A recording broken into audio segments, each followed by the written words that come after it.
William Ruto appreciates and values the people who have stood with him through thick and thin, but he respects the will of the people.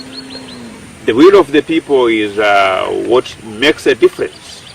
You know, UDA gave a certificate to a young lady to run for the position of women rep of Bomet.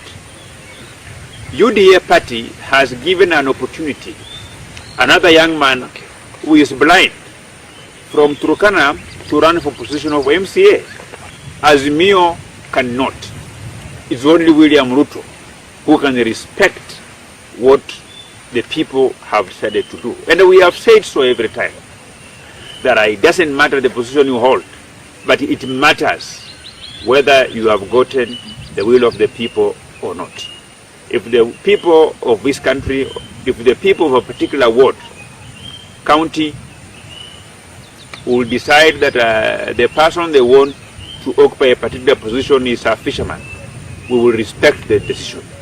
If that person is a teacher, we will respect that decision. If that person is a sitting member of parliament, we will respect that decision.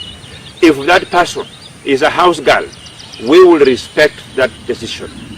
I want to commend the National Elections Board of UDA, and I want also to appreciate the party leader of UDA, William Samoei Ruto, that we cannot invalidate the win of an individual because it's not known in the society.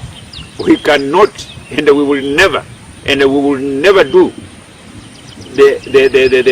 what ODM does by reversing, actually overthrowing the will of the people to accommodate a big person here and there.